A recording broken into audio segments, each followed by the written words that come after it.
Atrocities, jailed journalists, serial human rights abusers. Those allegations contained in two reports released within hours of each other.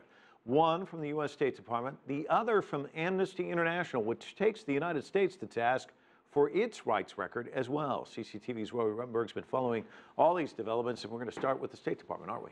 Indeed, Mike. The annual State Department Human Rights Report spared neither friend nor foe. U.S. allies like Egypt, Turkey, and Israel criticized for discriminating against minorities and failing to investigate abuses. But the report's toughest language was reserved for Washington's biggest adversaries. The DPRK, the report said, had a human rights record that was, quote, among the worst in the world, the result of, quote, inhuman prison camps and forced labor. It blasted Russia for new laws the U.S. says stop dissent and harass activists.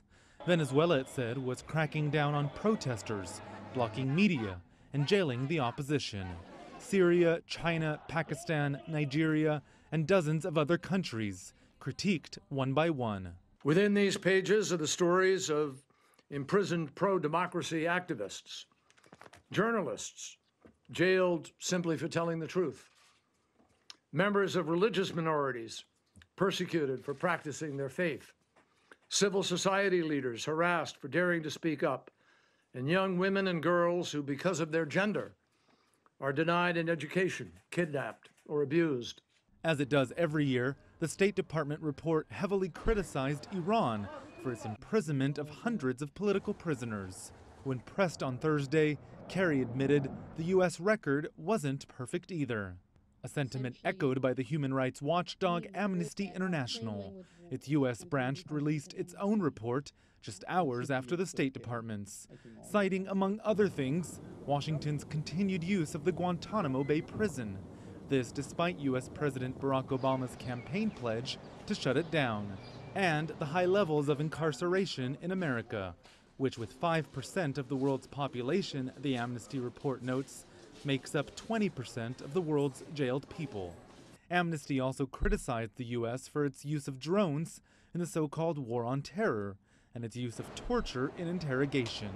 It cited a lack of accountability in both, and it criticized the transparency, or lack thereof, in U.S. policing policies and abuses. We're asking for the creation and the funding for a national justice and crime task force that will review all forms of the criminal justice system and require that the justice system adheres to making sure that justice is equal and fair for every individual, regardless of race or social economic background.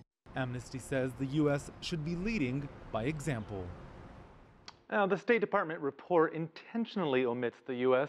That's because by law, it's supposed to report back to the U.S. Congress on the situation in other countries.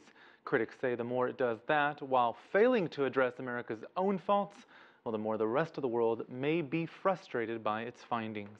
And Roy, interestingly enough, it seems rather unusual. They're kind of focusing on non-state players as well, aren't they? Indeed, extra attention this year delivered to non-state players like ISIL, the Islamic State, of course, and Boko Haram there in Africa, in Nigeria.